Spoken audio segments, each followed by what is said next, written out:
Everyone. So it's ironic you're all asking me about brachos. I thought today actually talk about the three most commonly asked brachos shailas in this day and age. We're going to talk about wraps, we're going to talk about granola bars, we're going to talk about Pringles. Okay, that is so some food brachos, and maybe next week we'll talk about Shachianu because apparently that's on everyone's mind. The truth is, next week, July 4th weekend, I'm probably not going to be here, so let's just assume there is no class. If you're not on Lisa's chat, feel free to join the chat so that you could get, but let's assume right now there is no, after class, just give your number to Lisa and she'll take care of that. Okay, so I'm not going to put everyone on the spot and ask them what bracha they make on these things before I jump in because that's going to be embarrassing. So let's jump in and discuss what brachas to make on these different items. So wraps, everyone knows what wraps are, right? Thin.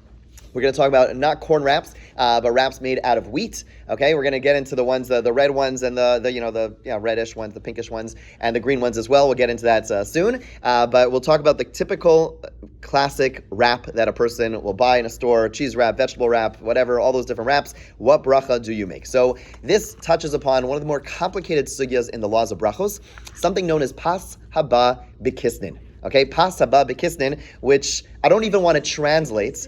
B'kisnin. It's Aramaic, Hebrew Aramaic. I don't even want to translate because there are different opinions in terms of how to interpret, how to understand what these words actually mean. But the Gemara says like this: with bread, we all know the bracha before bread is hamotzi. The bracha after bread is birkas hamazon. If you have a tiny bit of bread, you will still say hamotzi.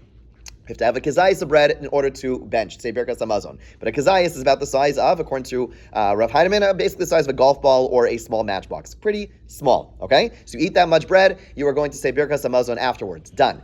However, the Gemara talks about another category, something called pas haba b'kisnin, which it treats as a quasi-bread. It treats as a quasi-bread. The first word is pas. Pas means bread. Haba b'kisnin. Again, I keep on avoiding translating that because there are different ways to translate it. But the point is, it's a quasi-bread. And because it's a quasi-bread, the Gemara says like this: if you eat a lot of this pas haba b'kisnin, you are going to say hamotzi. If you eat a little, you are not going to say hamotzi. You are going to say mizonos.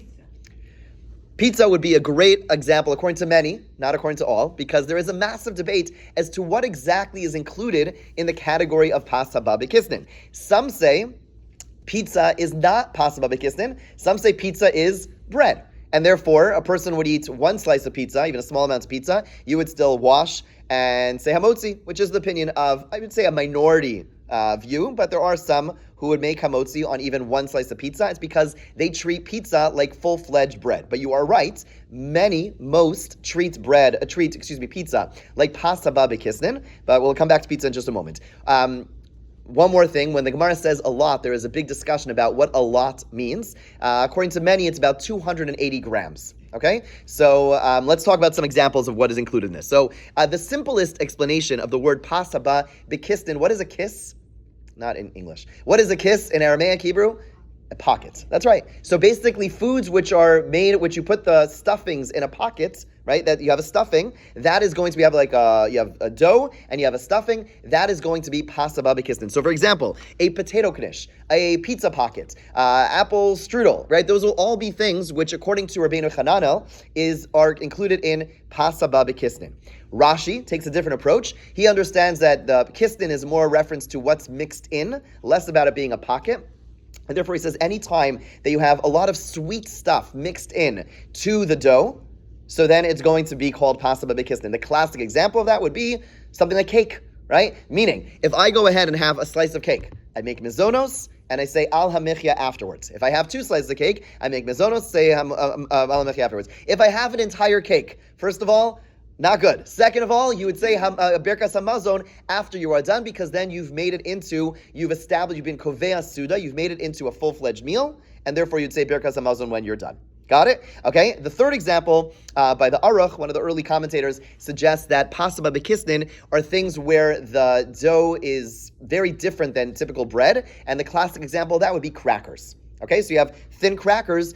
Those would be mizonos. If you have like a couple of crackers as a snack, you would say mizonos. You would say al hamichya afterwards. If you have a ton of them, okay, a lot of crackers, many crackers, then you would go ahead and say, you would say, then you would bench afterwards. You'd actually say hamotzi before if you know you're going to be eating that many, and you'd say birkas hamazon. Okay.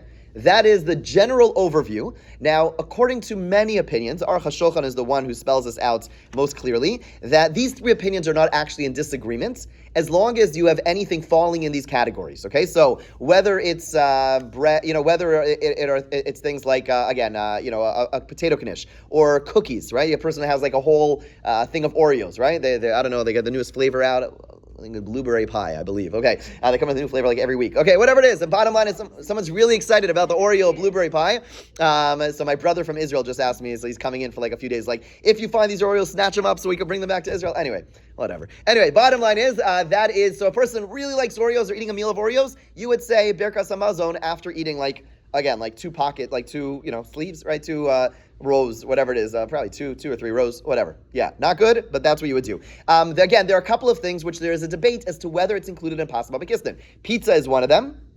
Most say that pizza is Pascha B'Kislev, and that's why many else say the Star K's position is as follows. One slice of pizza, you would say mizonos and ala mechia. That's called a snack, okay? If you have 3 slices of pizza, that's called a meal. If you have 2 slices of pizza, they say good luck. Basically, they don't want to weigh in because 2 slices of pizza, they in their research, they've found, in speaking probably to Ronnie Roseblue, they basically found 2 slices of pizza and a side is considered like a meal. So what if you're just eating pizza? Is this a meal? 2 slices, not clear. So bottom line is most would say a motzi and bench after 2 slices as well. Star K leaves it a little bit open. Okay. Sorry? Bottom line is eat 3. Bottom line is eat 3. But that's... I don't think whatever. I'll speak for myself. I'm not happening. Okay, yes. So my husband's solution is you always have a little bit of bread. Yes. That is always the good approach to every question. Hilchos Brachos is keep bread in your pockets. Okay, that'll be the answer to all of the questions today. Granola bar, eat bread. Pizza, eat bread. Wraps, eat bread. But we don't always have that option. You're really having a meal. You know what I mean? And it's Again, most say that that 2 slices are enough to wash and bench. Yes. Now, is it subjective? It's not entirely subjective. No, it's seen as what's an objective amount that's seen as a meal type. There are different opinions. Sorry? Amounts of food are cultural or person specific. They are cultural. They are cultural. It's subjective to the culture. That is the way most poskim go about it. That is subjective to the culture. In other words, if you happen to like eating a full pie of pizza, and that's your regular meal, you're the outlier, and that therefore wouldn't count. Or if you eat a half a slice of pizza as a meal, you're also the outlier and wouldn't matter. So it's subjective to the host culture. That's how most Hilchos Brachos work. We look at what the host culture is doing. Thank you. Yeah.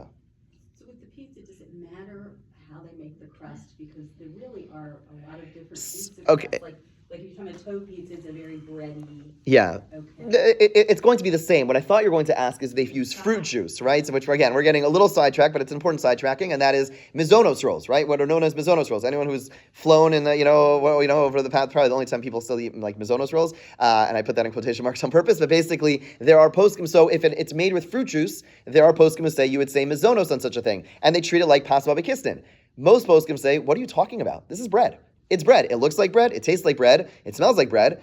It's bread. The fact that you put fruit juice in doesn't matter. Bottom line is, and that's the approach of, I would say, certainly Rabbi Heinemann. Rabbi Heinemann once told us, he said that he was... there was one caterer, I don't know if it was local, one caterer who wanted to make mizonos rolls. He said, the only way you can make a mizonos roll is if it really doesn't taste like bread. It has to taste like cake. Okay? So they said, we're gonna get to this thing. So basically he came out and to their place, and they basically served him like roll after roll after roll after roll until he came to one. He said, this is sweet enough. We could treat this like cake. And he said, this you could call a mizonos roll. But your typical mizonos roll, but that's not the norm. I have no idea which caterer this is. When you're on a plane and they serve your mizonos roll, in my humble opinion, and not my humble opinion, Heinemann and many other poskim, you should go wash. Yes. Doesn't matter the size of the pizza. Now you have, like, if you buy a frozen pizza in 7 Mile, they're not 18-inch pizzas. They're, 12-inch or whatever. So 2 slices of that. Right. If it's gonna, probably like a slice and a half. Yeah. No. It's good. Yeah. It would. You're speaking to someone who says hamotzi on one slice of pizza. You shouldn't. Because it's not the norm. That's what our family does, and that's what I do. But it has to. It has to be. It's based on the amount. So if a person's eating, if it's like a very small pizza, you're eating these small little. You have these like personal pies. Just use that as an example. The frozen pizza somewhere in the middle. Yeah. It'd have to be the norm. It'd be somewhat equivalent to 3 slices of pizza. Okay. Question. Sorry. Pizza bagels. Yeah, so pizza bagels, that's for sure bread, because that's a bagel. It's literally a bagel with cheese. It's like basically a grilled cheese. It's basically a fancy grilled cheese, which you spend a lot of money on. I don't know why people buy pizza bagels. Drives me crazy. Okay, fine.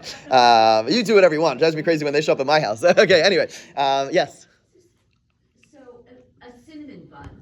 Yeah. It is absolutely, or Yes, that's, absolutely bread dough. yes. With cinnamon on the inside. Yeah. So the bottom line is that is called a cake, though. It's called a cake. So if you would eat a lot of cinnamon bun, as a meal, right? You say, okay, I'm starving. All I have is cinnamon bun. I'm going to have a meal of cinnamon bun. I've certainly done this in the past. Okay. Then you'd say hamotzi and berachos hamazon. No, again. Sorry.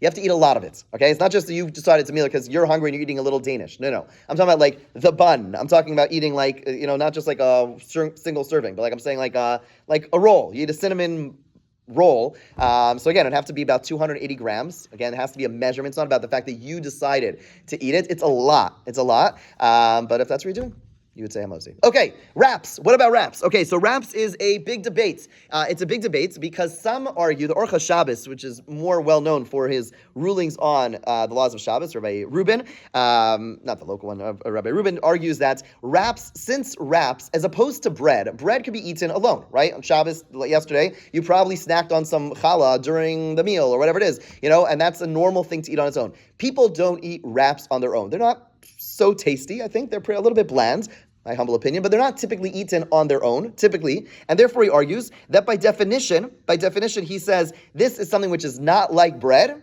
and therefore should be treated like pasa babakistin. And if you're eating a small amount, therefore you should treat it like you would say mizonos, and you would say alamichya, and that is the ruling of the Orcha Shabbos. However, the vast majority of poskim disagree. Rabbi Will, all the major kashrus agencies, and they say it's true. It's not eaten alone. But everyone knows, like, when are wraps served? Wraps are served as a meal, right? In other words, you serve them as a meal. It's the light meal. It's the way you feel good about eating bread because it's just flatter. It's probably the same calories. I don't know. But the point is that it's something which is still meal-like. You don't serve wraps as a snack, right? It would be strange to serve wraps as a snack. Typically, wraps are served as an easier way of eating, a cleaner way of eating, a healthier looking way of eating, but at the end of the day, it's always served as a meal. So even though it's served with other things, why does that detract from its bread-like status? Let's say you have bread which is not so flavorful, and the only way you eat this bread is with other stuff, which, by the way, historically was the case. Most bread was not eaten alone, right? We know this is the reason we spoke about in the past why on Shabbos you're supposed, historically, the reason you have to, at least historically, the reason you had to dip into salt was because bread tasted bad on its own. Nowadays, we don't have the same obligation to dip into salt for this reason. Again, there are mystical reasons to do so, but really, you don't have to dip your bread into salt anymore because our bread tastes delicious on its own, right?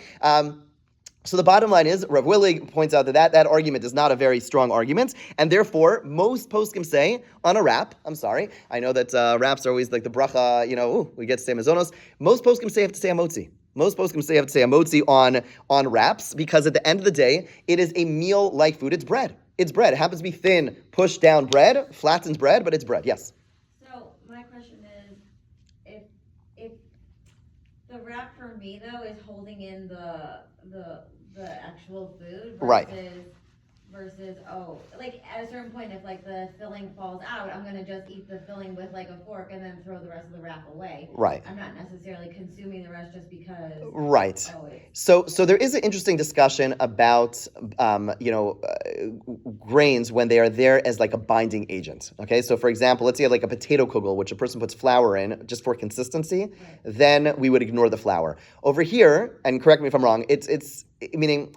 If you had a choice of like a lettuce wrap, right? That like people have like these lettuce wraps, or you had a wrap, or a wheat wrap. You go for the wheat.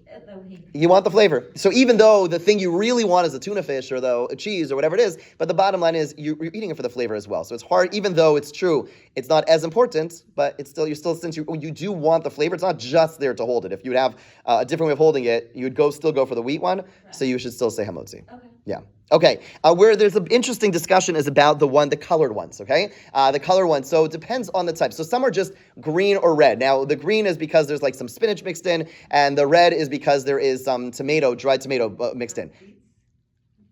I think it's tomato. I think it's dried tomato, yeah. So if it's so if you look at the ingredients, at the end of the day, there's still wheat. It's just one of the ingredients which add a little bit of a look to it and a little bit of a different flavor. At the end of the day, if it's still primarily a wheat wrap, and therefore you would still say hamotzi. According to most poskim, there is one posik of Shmuel Forst, who is a major posik, who says that once it's colored in that different color, so since we already have this argument as to whether or not wraps are bread-like in general, and now you throw in this coloring. Now it's really, if you would see these two things, if you'd show these wraps to someone who lived like 100 years ago, they'd say, is this bread? They'd say, no, I don't know what this is. This is something not bread-like. And therefore, Reb Force says that if it's red or green, even though the ingredients are the same, just some additives, right? You would say mizonos in such a case. So there's more to rely on if it's red or green. It's an interesting argument, but the point that he's making is that there's kind of a continuum. You know, there's like bread, and then there's stuff somewhere in the middle. And once you throw, like wraps are not so bread-like, but once you throw in those other colors, then it tips the scale and it becomes really not bread-like, and therefore you would say mizonos. Okay? With me? So there is what's to rely upon to do so. It's worth noting there are some that are green because they're gluten-free. They're really made out of spinach. I don't know how they make them, but the bottom line is they're made out of vegetables. It's really not, there's no wheat in there. So if you know it's gluten-free wraps, then you would say shahakol. It is certainly not something which you're going to say hamotzi on. But typically, your typical wrap, you would say hamotzi on, and all those who thought they got out of saying hamotzi, which as Jews we all have like this massive phobia of, it's not a good excuse. Yes? All right, so how about a corn wrap? A corn, right. Corn, is that, So there you would say shahakol. You would say shahakol. So most would say you wouldn't say hadama because it's not evident that it's made out of corn. You know, there's some discussion as to hadama or shahakol. When things are evident that where they come from, like popcorn doesn't look like corn, but you know, like you see the corn. It's just popped out. Therefore, you'd say hadam on it. But certain things, as they change flavor, as they change the way they look, which we'll talk about soon, then it's going to potentially change the bracha. Yeah. Okay. Good. Okay, let's move on to granola bars. What bracha do we make on granola bars? Don't answer the question. Okay, so here we go. For granola bars, sorry? No, someone wants to weigh in? Mizonos, maybe not. Is it me? Would anyone mind if I turn the AC on? I'm dying. Okay, sorry. Thank you. Everyone's on the same page with this stuff. Okay. Me too. I'm always just like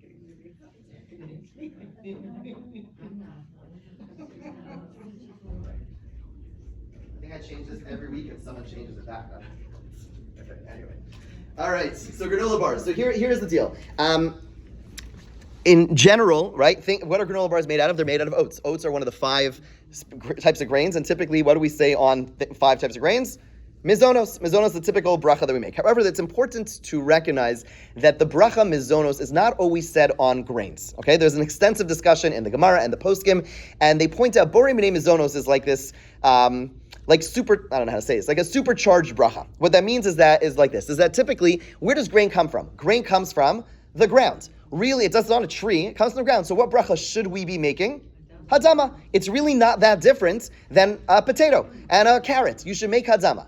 However, since there are things which are, it's part of the 5 species, okay? It's part of it's part of the 5 grains that are part of the 7 species, and therefore it's something which is elevated. Also, borei minei mizonos is something which gives us satiation, and therefore when those kernels go into their most idealized states, i.e., it becomes like a bread, it becomes like a cookie, it becomes like a cake, then we would say mizonos because it's moved out of the vegetable or the growth from the ground category.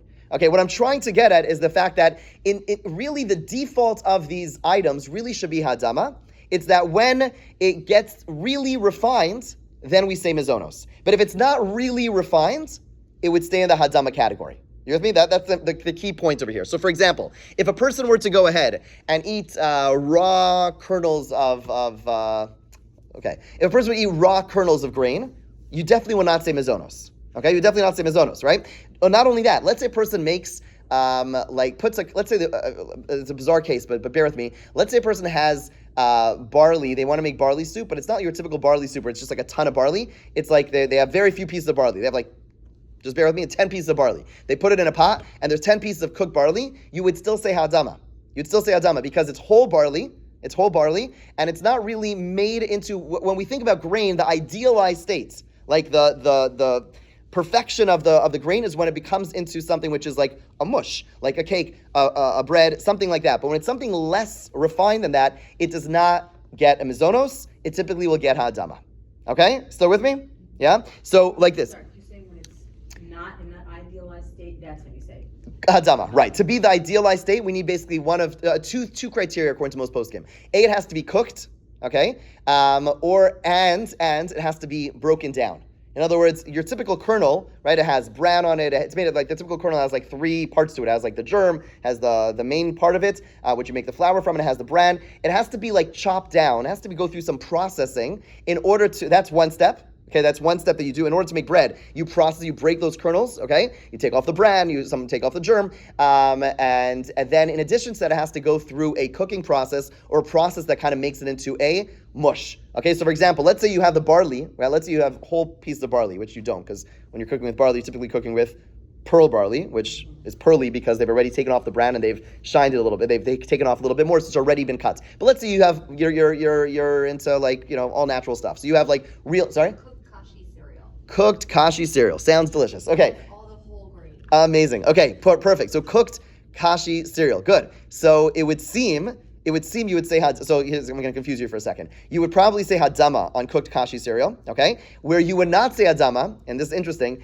is if you so some of us like, if you eat cereal, if you eat cereal, you like to eat it when the milk just touches it. You don't want it to get like mushed, like soggy, right? But some people will be okay with their cereal being soggy. Once it gets soggy, it actually starts to like merge together a little bit more, and there you'd actually say mizonos according to most poskim.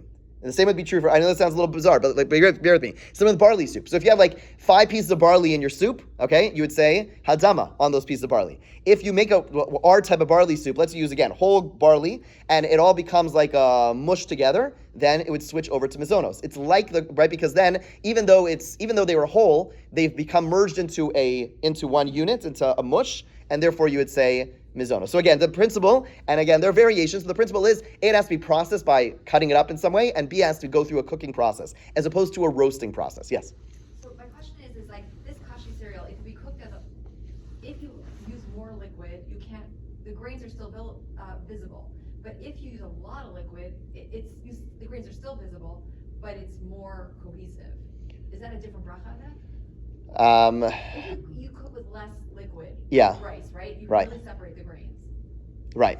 So if they're really separate, then you would say hadama. If they become like one, if they're still separate, meaning if it doesn't actually merge them together, it's just that it's now just like a liquid, it would have to be something like a barley soup is a good example where they become mushy and they therefore start to become like cling to one another. If it's just because there's a lot of liquid there, that wouldn't necessarily change the bracha. So it depends on the consistency. I don't know enough about that cereal. It has to like dissolve a little bit, right? It has to dissolve a little bit so that it's becoming right. Okay. Good. So the basic principle again is it has to be some form of processing and some form of cooking. Okay. If it's roasted and left intact, then it is a dama. Now, typically granola are oats, right? The first step is oats that are roasted, and therefore, if it stands alone, what would you say based on that? It's oats that are whole oats that are roasted. Right? Typically, the typical process of making granola bars is that they roast the oats. What bracha would you make on roasted oats? Based on what I just said? Hadama. It's not cooked, right? Now, here's where it gets a little bit interesting, and that is that at the end of the day, so that's true if you're eating the granola pieces individually. But over here, it's eaten in a bar. That means it's been mushed together. And Rav Yashiv says that because it's been mushed together, you would therefore make the bracha mizonos. It's like a barley soup. However, Rabelsky, bear with me, Rabelsky argues and says, what are you talking about? He says, when it's being cooked and therefore merged together, then it starts to dissolve a little bit, some of the moisture left in, whatever it is, and now it's becoming more to one unit. Over here, the only reason it's stuck together is because they add so much stuff. Probably not healthy stuff. We think granola bars, the granolas aren't that healthy. They look healthy, they feel healthy. Yeah, there's like sugar and honey and all that stuff, and there's a ton of that stuff, which are basically acting as glue for the granola pieces. That's not the same as cooking barley and making it into a mush. It happens to be connected, but it's not really intrinsically connected. You didn't change the barley in any way. You just glued them together with honey and sugar. That's all you did. And therefore, Rabelsky and most argue that you should make the bracha hadama on a granola bar. Okay, it doesn't end though. Here's where it gets a little trickier, and this is why some people don't eat granola bars at all, okay? And this is because of all the different challenges around the bracha, and that is the following next problem. And that is what after bracha do you make when you have a, let's say a kazayas, which is again that golf ball amount of grains of this type of grain. Okay, in other words, we know that if you would have a kazayas of cake, you would say mizonos before and you would say ala mechia afterwards. When it comes to granola bars, when it comes to oats, let's just say oats on their own. So you would think, well, if you said hadzama before, you should say borei nefashos, which is the typical after bracha at that point. However, the Shulchan Aruch brings down two opinions and says, at the end of the day, it's a grain. It's true I can't say mazonos because it hasn't been refined to the greatest degree. But at the end of the day, it's one of the 5 grains that Israel is highlighted for, and therefore I should say ala michya. And on the other hand, I said hadzama first, so I should say ber nefashos. So he says, you know what you should do? What Murray Friedman does, carry around pieces of bread in your pocket. No, I'm kidding, I don't know if he does that. But the point is that, yeah. So basically, have a granola bar, go ahead and wash first. Try to tell that to someone. I don't know about you. The only time I eat granola bars is why? Because I'm on the run and I want to eat something quickly, right? So that's like literally the worst possible suggestion in the world. I don't mean to pick on him. Okay. So the question then is, right? Once I've eaten, presumably I've eaten a kazayas of this, which is not that much, then I get stuck in this after bracha dilemma, and therefore some say, don't eat anything. Yes. Do they not eat rice then? Because you also have a... No, so rice is different. Rice is even if you eat a kazayas, you'd say ber nefashos. That is definitive because it's not one of the grains. Okay, because it's not a... It's not one of the 5 grains, right? So rice, even if you eat a kazayas, you would still say ber nefashos. Like, there's a difference between the rice you were talking about, where all the grains are separate, than if you make like a risotto, and with Italian rice, it's just one big mush. So, would you say? I don't know what a risotto is. I can't say it as well as you did, but the bottom line is, yeah, if it's a mush, then again, if it's grains, then you would say mazonos. It's a mush. It's like you can No, specifically when it is a mush, meaning it's like a barley soup esque. Yeah, then you would say mazonos. You'd say mazonos. It's Yeah. a different kind of rice. It's not even... So rice. Sorry. Well, rice. How about rice? Oh, rice. You always say mazonos on. Mush or not mush? Would you say mifya after? No, you always say ber nefashos after rice. Yeah. Okay. So back to our granola bars. So here is the deal. This is what is suggested if you want to do everything right. Okay, hadzama before the granola bar. In terms of after bracha, the suggestion that some posts can come up with is as follows. Let's say you had a half a cookie. Okay, let's pretend your cookie is the size of a golf ball. Okay, whatever, which is more or less whatever. Let's say you had half a cookie and you had half a carrot. Okay, so together, now it's a really weird thing to eat together, but the bottom line is, if you were to have a full cookie or cookies, you would say al hamichya after the cookies. If you had carrots, you had a kazayas of carrots, you would say bar nefashos. Let's say you had half of each, the poskim say, you could then say bar nefashos. They kind of merge together. Let's say you only had half of each. You had half a cookie or half a kazayas of a cookie, and then half a kazayas of carrots. You would say bar nefashos afterwards. And therefore the poskim say, your granola bar is not really made, as we just pointed out earlier, it's not really made of 100% oats. There's a lot, look at the ingredients, there's a lot of stuff mixed in. And therefore they said, based on their estimation, those Nature Valley granola bars, you could have 1.5 granola bars, and what that would equal is you would not be crossing the threshold into a kazayas of oats, okay, and therefore there would be no necessity to say al hamechya, okay? It would be a mixture of oats and the other ingredients, and therefore you would say bar nefashos. So as long as you have 1.5 granola bars or less, you should say hadzama before, bar nefashos afterwards. What you do with the other half, I don't know, find 3 other friends, and then you could do this with like 3 people together, right? Yeah, 1.5, yeah, and then the halves. My math is okay? 1.5, that's 4.5. You're saying... No, if you do this to 3 people, then you're going to have half left over from each one of them, and then you're going to have the third person's going to get your halves. No, I'm wrong. My bad. You're right. Okay, forget it. I don't know. At least we'll tell you what the math is later. Okay. Yeah, whatever. Okay, save it for next time. Thank you. I was trying to, yeah. So I hate to ask a stupid question about No such thing. Go ahead. about granola bars, but there are 2 bars in Yeah. each packet. Right. So it is 3/4 of a packet is considered, is what you're talking about? Correct. Okay. Correct. Exactly. Eat 3/4, say hadama before, say bar nefashos afterwards. You're good to go. Okay. Okay. Final discussion for today. I think The that... other kind of granola bars, like if you go into Trader Joe's, what are they called? A pig walked into a bar or something like that. Okay. Well, I don't know what they're made of. They're cake-like on the outside. You don't see More like Fig Newton. more like a fig Newton. Well, then it's probably mazonos. It's probably that's made into a cake. definitely If it's a cake consistency, then that means, right? The reason Rabelsky pushes back on the granola bars is because it's grain. It's just glue. I mean, glue. Yeah. Okay, Pringles. Okay, so here is something that I recently learned because I was always okay. Let's go through the process. Okay, how are Pringles made? Pringles are made potatoes, and basically you have the basically made potato flour. Okay, they make potato flour. It's all ground up potato flour, and then they go ahead and they go through the steaming, cooking, whatever it is, and they basically make these little funky looking potato chips called Pringles. Okay, I grew up always assuming that Pringles were shahakol because it comes from the flour, but it's not so simple. It is not so simple. Okay, don't worry. This was shocking to me as well, and that is because there's a very interesting discussion. A very similar product is instant potatoes, like mashed potatoes. Okay, where they serve at like schools, camps. My kids are probably eating them daily right now, and that is so. There, it goes into flour, and then when it comes out later, right? What does it look like? The flakes, you're talking about before they're cooked or after they're cooked? After they're cooked.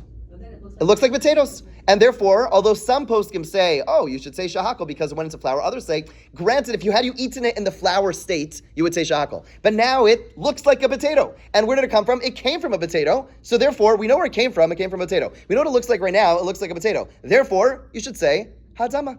And therefore, that would be, according to most poskim, no different than Pringles. And this is the view of Rav Moshe Feinstein and Rav Shlomo Zalman Auerbach and Rav Elyashiv, who basically all say that it's true. In the middle of the process, it lost its potato-ness because it was potato flour. I know that's not a word. But in the beginning it was a potato, and now it looks like a potato chip, and therefore the bracha would be hadama. Okay, now initially Rav Moshe Feinstein went on the record saying it's shahakol, and that's why most people said it's shahakol. However, his students, one of his main students, Rav Belsky and others, went back to him, explained the process in more detail, and he said, this is like instant potatoes, and therefore he and virtually all the major poskim, again, if you've been saying shahakol your whole life, God bless you for saying brachas, you're good, and there's certainly what to rely upon. The majority view would be, I believe, is to say hadama based on these different views. Now, there's a very interesting historical tidbit around this, because although what I said so far is that because it was potatoes and now it's potatoes. The problem is